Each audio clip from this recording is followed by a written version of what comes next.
আমরা কোরআনে কারিমের সূরা মারিজ এখান থেকে ছোট্ট একটা আয়াত পড়েছি। আল্লাহ তাআলা বলেন ইল্লাল মুসাল্লিন, তবে মুসল্লিরা ছাড়া। কি মুসল্লিরা ছাড়া কি? এরপরে 12টা গুণ দিয়েছেন আল্লাহ, এর আগে 3টা কথা আগে জানিয়েছেন।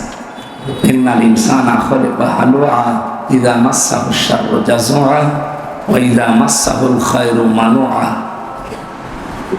আল্লাহ রাব্বুল আলামিন মানুষের কিছু গুণাগুণ জানাচ্ছেন যে মানুষকে বানানোই হয়েছে অস্থির চিত্ররূপে। এরা সব সময় ব্যস্ত, সব সময় ব্যস্ত। এদেরকে যখন কোনো অকল্যাণ স্পর্শ করে তখনই মানুষগুলো হতাশকারী হয়ে যায়। কি হয়ে গেল, আর মনে হয় হবে না, এর শুরু তো শেষ। যা মাসসাহুল খায়রু মানুআ, যখন ভালো কিছু কল্যাণ তার কাছে আসে এই মানুষগুলো কৃপণ হয়ে যায়। এই গুণগুলো বলতে বলতে আল্লাহ হঠাৎ আলোচনার ধরন পাল্টিয়ে ফেলেছে। আমি যেটা বলছি এটা তাফসীরে হাক্কানি থেকে বলছি। আল্লাহ বলেন এই কথা বলতে বলতে আমি আলোচনার ধরন পাল্টালাম কেন? কারণ এখন যে 12টা গুণ বলা হবে এই গুণগুলো নামাজি ব্যক্তিদের ভেতরে থাকবে না। এই যে আগে যেগুলো বললাম এগুলো কম বেশি আমাদের সবার ভেতরে মানব সন্তানটি হিসাবে আছে, কিন্তু এই 12টা গুণ যাদের ভেতরে আসবে, যারা মুসল্লি হবে, যারা নামাজ আদায় করবে, তাদের ভেতরে থাকবে না। কিন্তু নামাজ আদায় করা লাগবে। আল্লাযীনা হুম ফি সালাতিহিম দাঈমুন, সদা সর্বদা। বিশেষ করে 5 ওয়াক্ত ফরজ নামাজ, 17টা সেজদা মাস্ট বি, আপনাকে দেওয়াই লাগবে। মহিলাদের 3 দিন 5 দিন 7 দিন 10 দিন নয়, মাপ আছে। পুরুষের কোনো মাপ আছে, শুধু অজ্ঞান হয়ে যাওয়া ছাড়া। এই জন্য নির্ধারিত সময়ে ইন্না সালাতা কানাত আলাল মুমিনিনা কিতাবাম মাওকুতা, আল্লাহ লিখে দিয়েছেন এই বিধানটা। আমরা আমাদের আজরাইল আসার আগ পর্যন্ত যেন এটা না ভুলি। 5 ওয়াক্ত ফরজ নামাজের 17টা সেজদা জীবন থাকতে আমরা দেব ইনশাআল্লাহ। আর মহান শিক্ষা দেওয়ার জন্য এই প্রতিষ্ঠানের প্রতিষ্ঠা আমার মনে হয় তৈরি হয়েছে। মানুষ যেন নামাজি হয় আল্লাহর দিন জানার পর। নামাজ যে সমস্ত কারণে নষ্ট হয়ে যায় আমরা জানি, এটা হাদিস দ্বারা প্রমাণিত। 19টা, তার ভেতরে প্রথমেই কোরআন ও শুদ্ধ পড়া।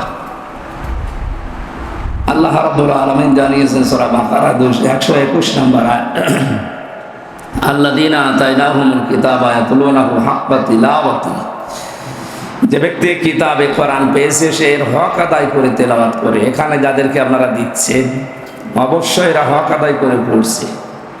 তাফসীরে ফি জিলালিল কোরআন সাইয়্যিদ কুতুব রাহমাতুল্লাহ আলাইহি উনি এই আয়াতের তাফসীর করতে গিয়ে লিখেছেন, কেউ যদি কোরআনে কারিম হক আদায় করে পড়তে চায়, আকালার রাসূল ইয়া রাব্বি ইন্না কওমি ইত্তাখাযু হাযাল কুরআনা মাহজুরা সারাফুল কোরআনে। আল্লাহ জানিয়েছেন কিয়ামতের দিন আল্লাহর নবী মামলা দায়ের করবে এই উম্মতের বিরুদ্ধে। বলবে, আল্লাহ এরা, আমি আপনার কোরআন এদের কাছে রেখে এসেছিলাম, কিন্তু এটা সামনে রাখা দরকার ছিল, এটা রেখেছিল পেছনে। পেছনে রাখা বলতে এখানে যে 4টা বিষয় আমরা এখন বলবো, এগুলো যদি আমাদের ভেতরে পাওয়া যায় তাহলে আমরাও কিয়ামতে রাসূলুল্লাহর মামলার আসামি হয়ে বসে আছি। বলেন নাউযুবিল্লাহ। 1 নম্বরে হক আদায় করে পড়ার শর্ত হচ্ছে, কেউ যদি কোরআন হক আদায় করে পড়তে চায় শুদ্ধ করে পড়া লাগবে। কি করে? মাদ্রাসাতুল তাকি আল ইসলামিয়া, এটা প্রতিষ্ঠা, আমি মনে হয় জেল থেকে বের হওয়ার পরে এসেছিলাম একবার এখানে। হঠাৎ করে এসে একটু পরিদর্শনে দেখলাম ছাত্রদের কয়েকজনের তেলাওয়াত শুনেছিলাম। হক আদায় করে পড়ার প্রথম শর্ত যেটা, সেটা এখানে পাওয়া যাচ্ছে ইনশাআল্লাহ, আরো পাওয়া যাবে সামনে, যেহেতু নতুন তো। 2 নম্বরে আপনাকে বোঝা লাগবে। এটা আমার মনে হয় বোঝার সিস্টেম আস্তে আস্তে চালু হবে। কোরআন না বুঝতে পারলে আসলে এই যে পরবর্তীতে 12টা গুণ বলবো এখন, এগুলো আপনি অর্জন করতে পারবেন না। যারা আমাদের উচিত হবে কোরআনে কারিমকে বোঝার চেষ্টা করা। আজ বাংলাদেশে শিরক আর বেদাত করানোর জন্য বিভিন্ন মানুষ উঠে পড়ে লেগেছে। আমরা যদি কোরআনে কারিম পুরাটা মাতৃভাষায় অন্তত 3 বার শেষ করতে পারতাম, কেউ আমাদেরকে পিটিয়েও শিরক বেদাত করাতে পারতো না। সেল জীবনে 3টা বছর যেহেতু আমরা ফাঁসির কন্ডেম সেলে ছিলাম, একটা ঘরের ভেতরে 24 ঘন্টা তালা লাগানো, সব সময় আমাদেরকে পাহারা দিয়ে রাখতো, আমাকে আর মামুন ভাবকে। আমরা মনে করতো এরা কি নাকি, অথচ আমার শরীরে চলে না। যাই হোক, ওখানে প্রায় 75 বারের উপরে মাতৃভাষা, এটা আমি আল্লাহ আমাকে সুযোগ দিয়েছিল পড়ার, বুঝেছিলাম। আমার তো 1-2 বার পড়ার পরে যা মনে হয়েছিল, যদি কেউ এভাবে পড়তে পারে ওরা আপনি পিটিয়েও শিরিক বেদাত করাতে পারবেন না। যেখানে যার স্থান সেই জায়গায় তাকে রাখা দরকার। আমরা অনেকে আজ আশেকে রসুল বা সন্নিয়াতের বিভিন্ন নাম নিয়ে আল্লাহর উপরে রসুলকে তুলে ফেলে। আল্লাহরও যে ক্ষমতা নেই, সেই ক্ষমতার যদি কেউ রসুলকে দেয়, ওর ইমান থাকবে? আর এগুলো পাওয়া যাবে কোথায়? কোরআনে। বলেন কোথায়? কোরআনে কারিমে আল্লাহ এই বিষয়গুলো স্পষ্ট ভাবে দিয়েছেন, এগুলো আমাদের বোঝা দরকার। যদি হক আদায় করে যদি তেলাওয়াত করতে চায়, বুঝতে হবে আমাদের। 3 নম্বরে যতটুকু পড়বো অতটুকু যেন প্র্যাকটিক্যাল লাইফে কাজ হয়। আমি একটা হাদিস পড়েছিলাম, যদিও সনদ মতনের দিক থেকে হাদিসটা আমি এখনো খুঁজে শেষ পর্যন্ত পাইনি। হযরত ওমর রাদিয়াল্লাহু তাআলা আনহু, উনি নাকি সূরা নাস আর ফালাক ওনার জীবনে সেট করতে প্রায় 11 বছর সময় লেগেছিল। কয়টা আয়াত আছে? 11। কয়টা? আমারে পড়তে দেন তো, আমার মনে হয় 1-1.5 মিনিটে পড়ে আরো সময় বাকি থাকবে। উনি মনে হয় পড়তে পারতেন না, তাই এত সময় লেগেছিল নাকি? উনি যেটা পড়তেন ওইটা দেখতেন ওনার জীবনে আছে কিনা। আউযু বিরাব্বিন নাস, আমি আশ্রয় চাই মানুষের মালিকের কাছে, রবের কাছে। রব কি? রবের 19টা অর্থ আছে। রবের প্রথম অর্থ হচ্ছে লালন পালনকারী। এবং দেখতেন যে আমাকে লালন পালনকারী আমার ব্যবসা, আমার ক্ষমতা, আমার চাকরি, আমার জমি, এগুলো না আমার আল্লাহ। এটা তো আমরা মুখে বললাম, বাস্তবে নিয়ে যাওয়া এটা কি অত সহজ? উনি নিয়ে গিয়েছিলেন। এরপর একটা একটা করে 19টা যখন মিলিয়ে দেখতেন যে হ্যাঁ ঠিক আছে, রবের দ্বিতীয় অর্থ রব মানে আইনদাতা। আমার 3.5 হাত বডি সহ আমার পরিবার, রাষ্ট্র, সমাজ সব জায়গায় আল্লাহর আইন চলে তো না? আপনাকে বলছি না, মানে এভাবে মিলিয়ে মিলিয়ে যখন দেখতেন যে হ্যাঁ সবগুলো ওকে আছে, পরের আয়াতে যেতেন। আমরা এইভাবে কোরআন পড়লে তো কিয়ামতের আগেও শেষ হবে না। তো ওনার বলেন 11 বছর সেট করতে লেগেছিল, আর আমাদের নাস ফালাক পড়তে 1.5 মিনিটও লাগে না। তার মানে আমরা যেটা পড়ছি ওইটার উপরে আমাদের বাস্তব প্র্যাকটিক্যাল লাইফে কাজ হচ্ছে। একজন বসে পড়ছে ওয়ালা ইয়াহুদ্দু আলা তাআমিল মিসকিন, এসে মিসকিনদের খাবার যে দেয় না এবং উৎসাহ দেয় না, এই লোকটা কিয়ামত বিশ্বাস করে না। ও বসে বসে পড়ছে, হঠাৎ একজন এতিম মিসকিন এসে খাবার চায়, ও দেওয়ার মতো সমর্থ আছে। কোরআন শরীফ পড়াটা বন্ধ করে ও যদি এখন খাবারটা দিত, তাহলে এই আয়াতের উপরে আমল হতো। ও মনে করছে না আমার পড়ার সওয়াব বাদ যাবে, ও যা মরে মরুগা, আমি ওর মধ্যে নেই, আমি পড়ব, ওর সওয়াব হবে। আরে ভাই, যেটা পড়লেন ওইটা আগে সেট করেন। এই জন্য হক আদায় করে পড়ার 3 নম্বর নিয়ম এটা। 4 নম্বর, যেটা পড়বেন এটা যেন মানুষ মানতে পারে, সেই ব্যবস্থা করে দেওয়া দরকার। এই 4 নম্বরটা সমস্যা।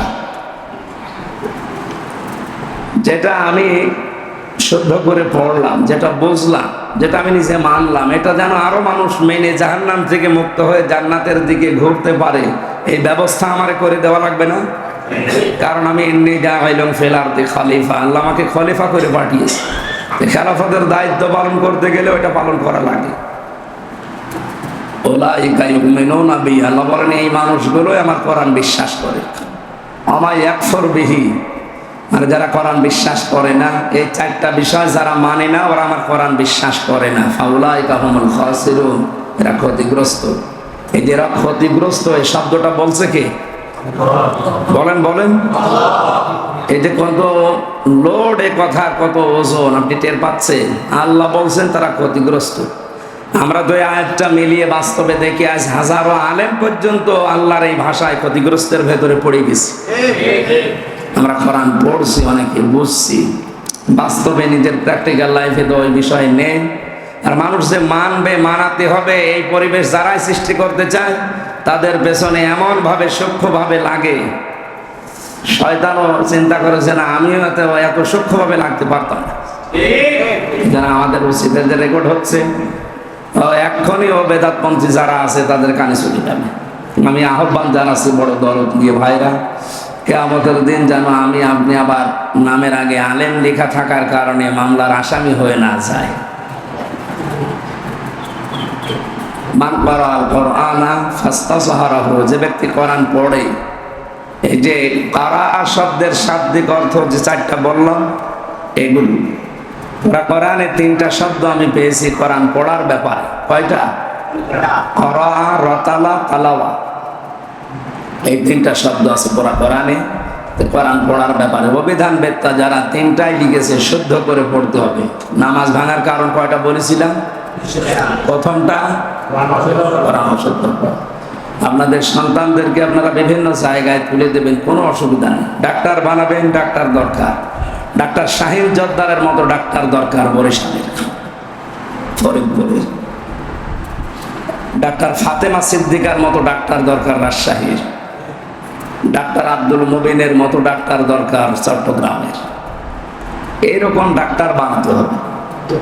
এই জন্যে আমি আহ্বান জানাচ্ছি, ছেলে হোক মেয়ে হোক, এখানে মেয়েদের সিস্টেম আছে নেই না?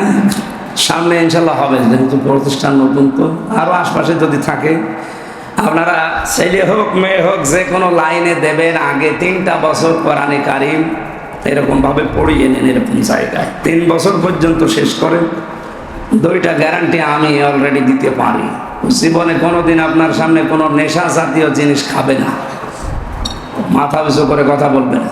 2 নম্বরে শেষ বয়সে আপনাকে বাড়ি থেকে তাড়িয়ে দেবে না, বৃদ্ধাশ্রমে দেবে না। 2টা গ্যারান্টি আপনি পেতে পারেন। কিছুদিন আগে একটা ভিডিও ঘুরছিল না, 6টা ছেলে মেয়ে লোক, তার সব হায়ার এডুকেটেড, অনার্স মাস্টার্স করা, কিন্তু বাবাকে শেষ বয়সে জমি জায়গাগুলো সব লিখে নিয়ে রাস্তায় ছেড়ে দিয়েছে। যা, আপনি কি সুবহানাল্লাহ বললেন না নাউজুবিল্লাহ? না না, নাউজুবিল্লাহ বলা যাবে না, শুধু সুবহানাল্লাহ বলা। কারণ ও লোকটার কোনো দোষ নেই। 6টা ছেলে মেয়েকে যদিও 3 বছর করে অন্তত কোরআনে কারিমের হাদিসের শিক্ষা দিত, এই 95 বছর বয়সে ওরা এই রাস্তার ড্রেনে পড়ে মরা লাগতো না। কারণ এই 6 জন ছেলে মেয়েও জানেই না যে বাবা কি। আল্লাহর পরে যে মা বাবার স্থান এটা আছে কোথায়, সেটাই তো পড়ায়নি। তো ওর ছেলে মেয়েগুলো জানবে কি করি? যেন আপনাকেও আবার আমাকেও ওই বয়সে এসে আবার রাস্তায় পড়ে ডেনে পড়ে মরা লাগে নাকি আল্লাহ জানে। এই জন্য আমরা এরকম কিছু না করি। ছেলে মেয়েকে এমন জায়গায় পৌঁছান আপনি যেখানে যদি সামর্থ্য থাকে।